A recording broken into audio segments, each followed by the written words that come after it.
बच्चों, कल हम लोगों ने आय व्यय और बचत के बारे में जाना। आज हम जानेंगे बचत के विनियोजन से क्या लाभ है। बचत के विनियोजन से हमारी पारिवारिक दायित्वों की पूर्ति होती है। शारीरिक दुर्बलता या हम विकलांगता या हमारी असमर्थता में ये हमारे लिए सहायक सिद्ध होता है। वृद्धावस्था में ये हमारा सहारा बनता है, हमको आर्थिक रूप से आत्मनिर्भर बनाता है। उसके बाद भविष्य में आने वाली आकस्मिक समस्याओं के लिए या आकस्मिक आवश्यकताओं के लिए ये हमको काफ़ी इसका सहयोग प्रदान करता है। कर्ता की मृत्यु या सामाजिक प्रतिष्ठान हो या आर्थिक लाभ हो, इन सारी चीज़ों में ये हमको लाभ पहुंचाता है। राष्ट्रीय विकास के क्षेत्र में भी ये एक प्रकार से सहयोग प्रदान करता है। बचत के विनियोजन के विभिन्न माध्यम कौन कौन से हैं? प्रत्येक व्यक्ति के लिए धन के विनियोजन में सावधानी बरतनी अत्यंत आवश्यक है। हम जो बचत कर रहे हैं उस बचत को हम किस जगह लगा रहे हैं या किस जहाँ हम धन जो हम सेविंग करते हैं वो किस जगह हम कर रहे हैं सेविंग, क्या वो विश्वसनीय है कि नहीं है, या विभिन्न संस्थानों में व्यय जो हम करते हैं उस पे तुलनात्मक दर कितना मिलता है, जो हमको ब्याज के रूप में मिलता है वो हमारा और जगहों की अपेक्षा कम मिलता है या ज़्यादा मिलता है, इसकी जानकारी हमें अवश्य होनी चाहिए।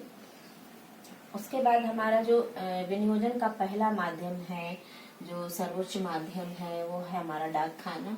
डाकखानों के माध्यम से बचत विनियोजन जो हम करते हैं, सर्वप्रथम तो ये केंद्र सरकार की योजना है जो हमारा 1882 ईस्वी में इसको संचालित किया गया। चूँकि उस समय जो हमारे बैंक थे, बैंक ग्रामीण क्षेत्रों में नहीं मिलते थे, अधिकतर ग्रामीण क्षेत्रों में बैंक की सुविधा नहीं थी, तो उस समय जो हमारा सबसे उचित माध्यम था विनियोजन का, बचत का या सेविंग का, वो हमारा डाकखाना हुआ करता था। डाकखाने में विनियोजन का ये जो तरीका है वो सबसे सुरक्षित और लाभप्रद साधन है। डाकखाने में पारिवारिक बचत को जमा करवाना या निकालना सबसे सरल होता है, आसान होता है। डाकखाने द्वारा चलाई जाने वाली कुछ महत्वपूर्ण जो योजनाएं हैं वो इस प्रकार है। डाकखाना बचत बैंक खाता, इसमें कम से कम रुपए 5 से कोई भी बालिग व्यक्ति या एकल अथवा संयुक्त रूप से जो खाता खोल सकता है, अथवा नाबालिग व्यक्ति के नाम से कुछ लोग जो अपने बच्चों के नाम से भी, जो नाबालिग हैं उनके नाम से भी इसमें खाता खोला जा सकता है। इसमें जमा धनराशि का 4% जो होता है वो ब्याज के रूप में हमको, वार्षिक ब्याज के रूप में हमको प्राप्त होता है। खाता चालक को एक पासबुक मिलता है जिसपे उसके उसमें जो धनराशि जमा करता है, जमा करना या निकालने की धनराशि अंकित होती है। उसमें जो ब्याज मिलता है उस ब्याज का भी विवरण इसमें प्राप्त होता है। ब्याज की दर इसमें समय समय पे परिवर्तित होती रहती है, जैसे जैसे नियम बदलते हैं उस हिसाब से इसमें ब्याज की जो दर होती है वो कम या ज्यादा होती रहती है, परिवर्तित होती रहती है। उसके बाद हमारा आता है राष्ट्रीय बचत पत्र, जो इस योजना के अंतर्गत 5 वर्ष तथा 10 वर्षीय 2 विकल्प उपलब्ध होते हैं। या आप 5 वर्ष के लिए इस योजना को अपनाइए या 10 वर्ष के लिए लीजिए, जिसमें निर्धारित दर पे ब्याज मिलता है। यह आयकर में भी इसका छूट मिलता है, नियमानुसार इसको आयकर में भी इसका छूट हमको प्राप्त होता है। डाकघर सावधि जमा खाता, ये हमारा तीसरा है। डाकघर की इस योजना में निर्धारित अवधि के लिए कोई भी धनराशि जमा की जा सकती है जिसका समय निश्चित हो। एक अवधि के लिए इसमें जमा किया जा सकता है। इस ये जो डाकघर सावधि जमा खाता है, ये न्यूनतम धनराशि इसमें 200 रुपए है और अधिकतम धनराशि की कोई सीमा नहीं है। हम 200 से शुरू कर सकते हैं, जो हमारी सबसे कम धनराशि से शुरू कर सकते हैं, और हमारी अधिकतम धनराशि की कोई इसमें सीमा निश्चित नहीं है। इस योजना के अंतर्गत तिमाही चक्रवृद्धि ब्याज के आधार पर जो हमको वार्षिक ब्याज दिया जाता है। ब्याज की दर जो होती है वो समय समय पर परिवर्तित होती रहती है, जैसे नियम बदलते हैं वैसे इसमें दर में अंतर आता रहता है। उसके बाद हमारा आता है चौथा है 5 वर्षीय डाक खाना आवर्ती जमा योजना। इसमें 10 रुपए प्रति माह या 5 रुपए के गुणांकों के में यह खाता खोला जा सकता है। अधिकतम राशि की इसमें कोई सीमा नहीं होती है। इसमें अधिकतम राशि हम चाहे जितनी जमा कर सकते हैं। इस योजना के अंतर्गत 8.4% दर से हमको ब्याज प्राप्त होता है। ये हमारा इसमें अधिकतम चाहे हम जितनी धनराशि को जमा करा सकते हैं। उसके बाद हमारा आता है डाकघर मासिक आय योजना। डाकघर की इस योजना के अंतर्गत कोई भी व्यक्ति अकेले अथवा संयुक्त रूप से इस खाते को खोल सकता है। इस खाते में न्यूनतम धनराशि 1500 से तथा अधिकतम अकेले के लिए 4.5 लाख रुपए, और अगर संयुक्त खाता खोला जा रहा है तो 9 लाख रुपए इसमें हम जमा कर सकते हैं। ये हमारा 5 वर्षीय योजना होता है। उसके बाद हमारा होता है छठा जो हमारा आता है डाकघर में बचत विनियोजन का जो माध्यम है वो है वरिष्ठ नागरिकों का जमा योजना। यह योजना समाज के वरिष्ठ नागरिकों के लिए है। इस योजना में ब्याज की दर 8.3% है। इस योजना में 60 वर्ष की आयु या 60 वर्ष से अधिक की आयु वाले व्यक्ति इसमें अधिक से अधिक 15 लाख रुपए तक इसमें डाल सकते हैं। ये जमा धन पर तिमाही दर से ब्याज इसमें प्राप्त होता है। इसमें जो हम धन डालते हैं वो 15 लाख तक हो सकता है। ये हमारे उनके लिए है जो 60 वर्ष की आयु के हैं या 60 वर्ष से अधिक आयु के हैं, वो इस योजना का लाभ उठा सकते हैं, जो हमारा है वरिष्ठ नागरिकों का जमा योजना। उसके बाद हमारा दूसरा विश्वसनीय आता है जो बचत विनियोजन का माध्यम है, वो हमारा होता है बैंक। बैंक के माध्यम से बचत विनियोजन इस प्रकार किया जाए पर पारिवारिक बचत के लिए एक सुरक्षित एवं लाभकारी जो माध्यम है वो हमारा है बैंक, जिसका विनियोजन में सर्वोच्च स्थान है। बैंक भी एक आर्थिक संस्था है। ये हमारा केंद्र सरकार द्वारा ये हमारा जो होता है रिजर्व बैंक ऑफ इंडिया के नियमानुसार काम करता है। इसका कार्यक्षेत्र काफी विस्तृत होता है। बैंक धन के विनियोग के साथ साथ ग्राहकों को जो धन का विनियोग करने के साथ साथ ये हमारे ग्राहकों को जो खाताधारी होते हैं उनको ये ऋण भी देता है, और उनकी जो जमा बैंकों में जो जमा धनराशि है उसका सुरक्षा भी देता है, सुरक्षित भी रखता है और हमको लाकर के भी सुविधा उपलब्ध कराता है। बैंकों द्वारा संचालित योजनाएं इस प्रकार है। पहला हमारा है बचत खाता।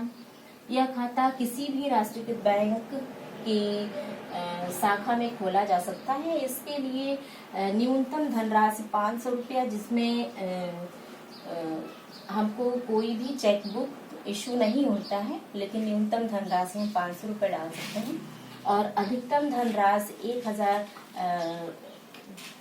तथा 1000 रुपए पे हमको जो होता है वो चेकबुक प्राप्त होता है तथा अधिकतम धनराशि की इसमें कोई सीमा नहीं होती है। हम इसमें कितना भी धन डाल सकते हैं। 500 रुपए पे हमको चेकबुक इशू नहीं होगा, क्योंकि 1000 रुपए अगर हम सेविंग शुरू करते हैं तो हमको चेकबुक भी इशू होता है। इसमें इच्छानुसार रुपया जमा किया जा सकता है अपनी स्वेच्छा से। इसमें जितना आपके पास धन हो उसके अनुसार इसमें हम लोग पैसा जमा कर सकते हैं, परंतु वर्ष में 150 बार ही हम इसको निकाल सकते हैं। एक साल में हम इस बैंक से 150 बार ही धन को निकाल सकते हैं। खाता धारक को एक लेखा पुस्तिका मिलती है जिसको हम लोग पासबुक कहते हैं। पासबुक में खाता धारक का नाम, उसका पता और खाता संख्या, ये सारी जो धनराशि निकालने और डालने का विवरण और जो हमको ब्याज के रूप में जो धनराशि बैंक द्वारा मिलता है उसका विवरण हमको इस जो लेखा पुस्तिका होती है यानी जो पासबुक होता है उसमें अंकित होता है। बैंकों से धन निकासी के लिए एक फॉर्म मिलता है, जिसको हम भर के उस पर सारा विवरण जब हम भरते हैं तो हम बैंक से पैसा निकाल सकते हैं। उसमें अथवा चेक के माध्यम से हम पैसा निकाल सकते हैं। जो हमको चेकबुक इशू होता है, जो हमारा 1000 धनराशि से हम अगर सेविंग स्टार्ट करते हैं तो हमको चेकबुक इशू होता है, उसके द्वारा उसके माध्यम से हम इसमें पैसा इससे निकाल सकते हैं। परंतु बैंक का एक नियम है कि बैंक में 1000 रुपया उसमें बैंक में छोड़ देना चाहिए, क्योंकि अगर ऐसा नहीं करते हैं तो बैंक ऋण जो हमसे दंड स्वरूप कुछ पैसा, कुछ धन जो होता है उसको वसूलती है। 1000 रुपया उस खाते में हमको डालना अनिवार्य होता है। इसमें जो होता है, इसमें जो हमारी जो हम सेविंग करते हैं, इस खाते में जो धन राशि होती है उस पे वार्षिक ब्याज हमको प्राप्त होता है। उसके बाद हमारा आता है चालू खाता।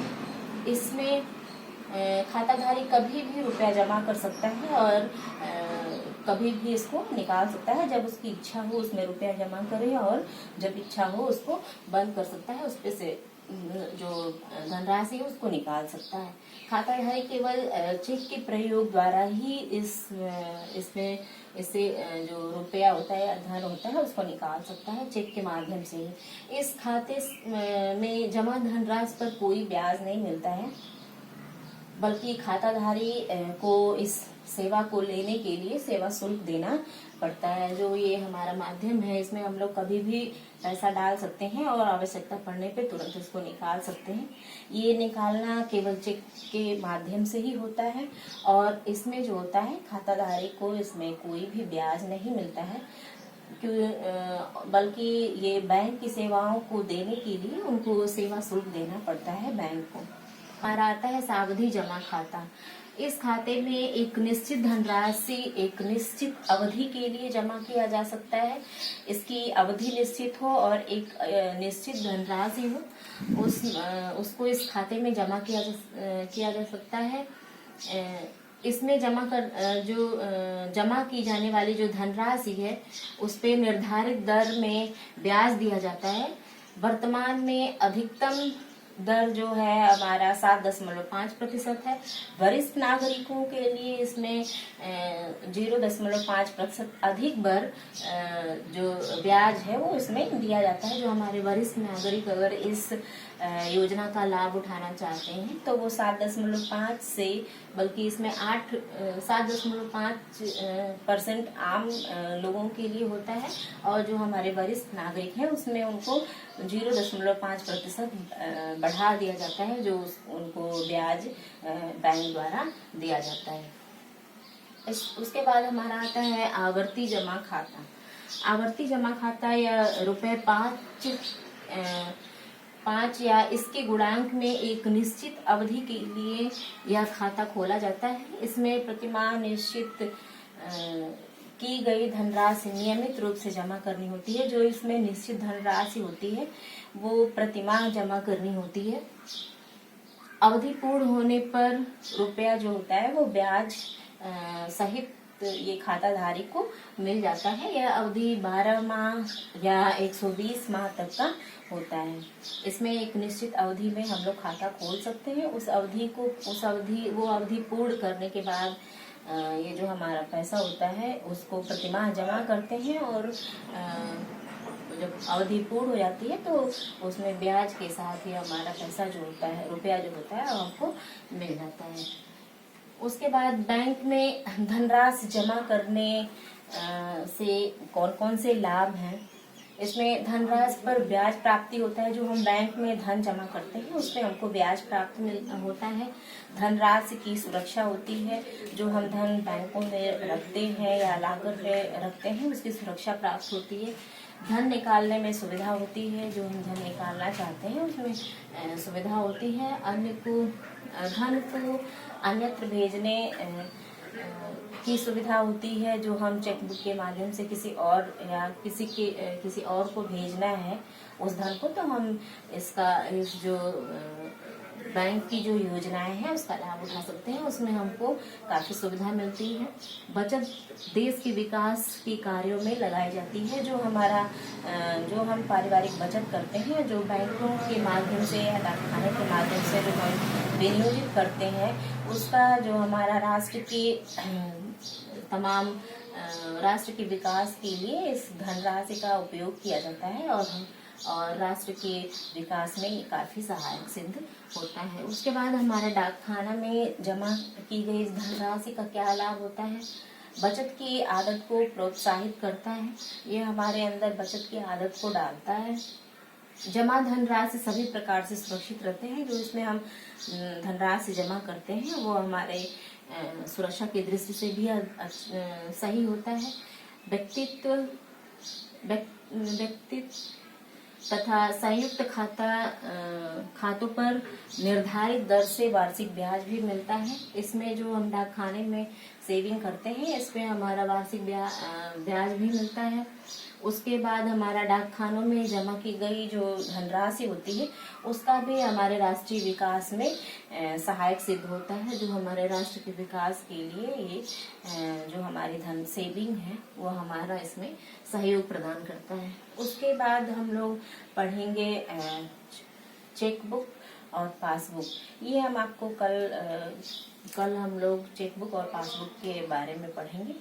आज की क्लास हम यहीं समाप्त करते हैं। धन्यवाद।